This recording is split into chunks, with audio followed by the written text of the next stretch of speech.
fakta atau mitos? Ketika kita jatuh cinta, siapa yang paling kita cintai dan kita pikirkan? Allah atau si dia?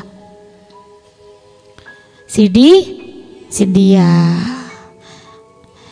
Ini sebenarnya antara pertanyaan sama pernyataan ini Kak Nur, agak-agak rancu gitu ya.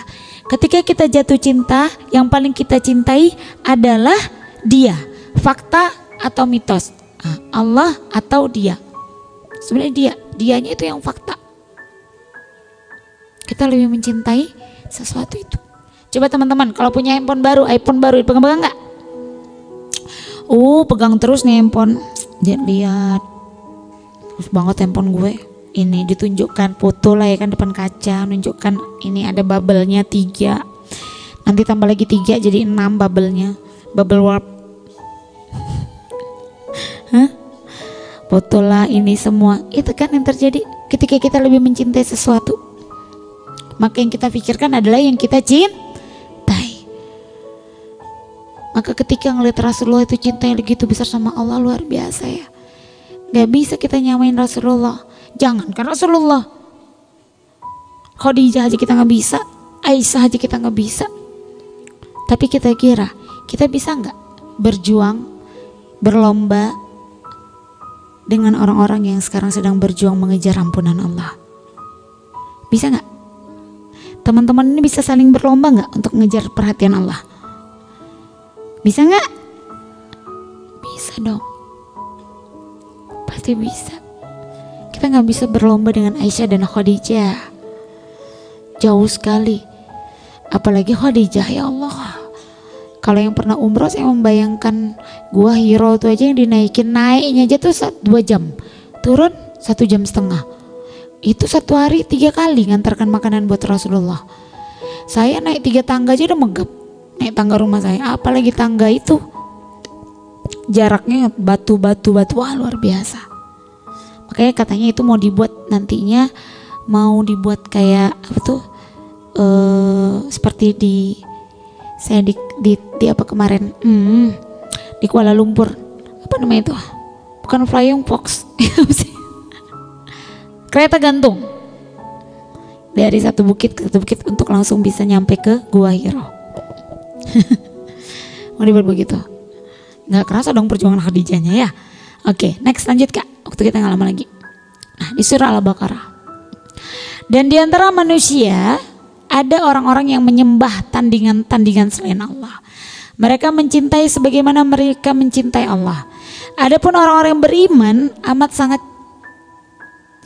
amat sangat cintanya kepada Allah.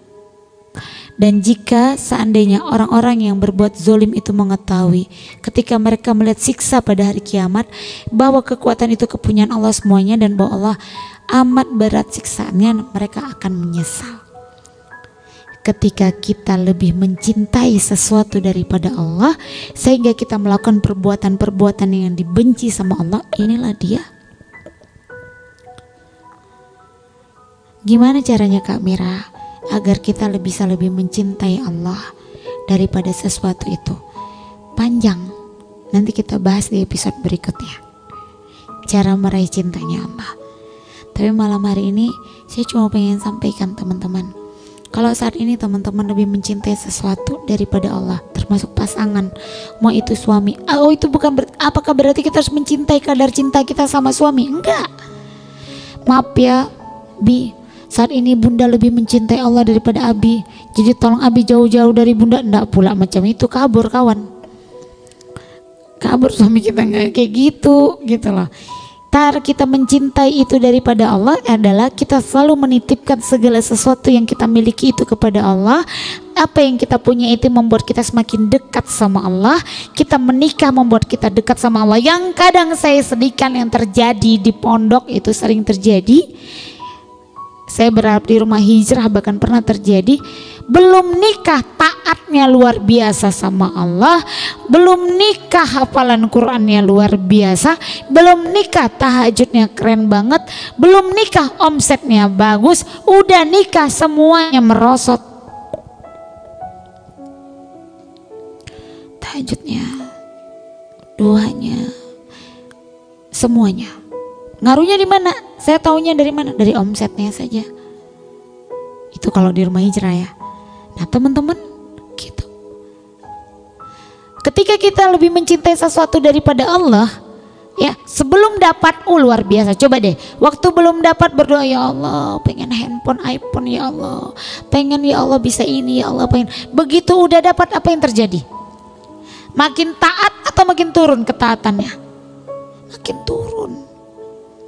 Nah ini yang perlu dijaga. Ketika kita mendapatkan sesuatu itu, apa yang kita inginkan, apa yang kita impikan membuat kita semakin taat sama Allah. Maka hadiahnya adalah Allah akan semakin tambah.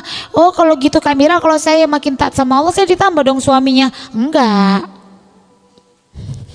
Atau seorang suami yang semakin taat sama Allah, ketika dia minta wanita itu dikasih sama Allah, maka Allah akan tambah wanita yang lain.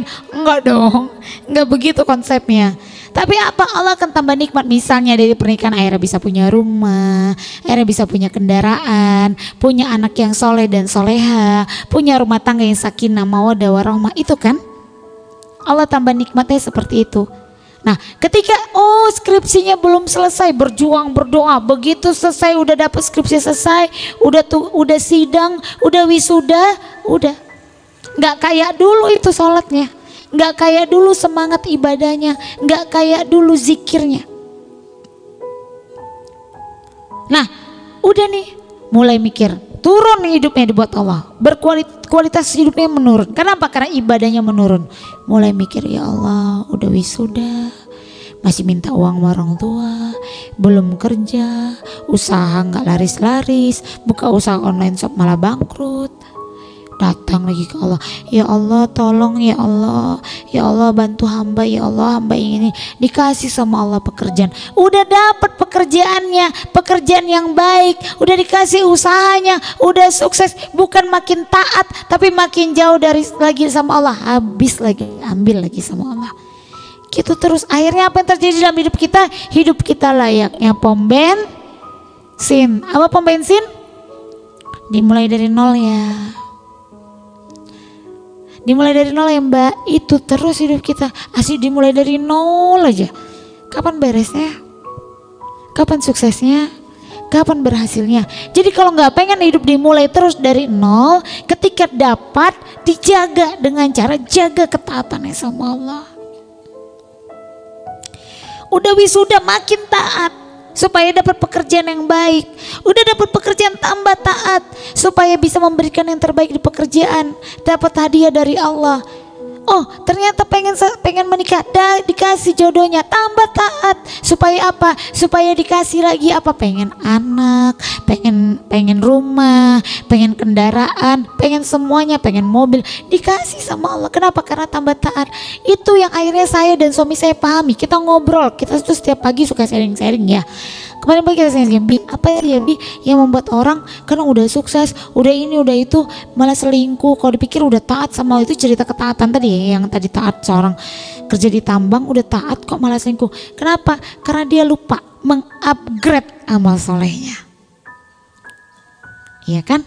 Misalnya dulu duhanya 6 rakaat. Pada saat mau ngejar supaya bisa wisuda.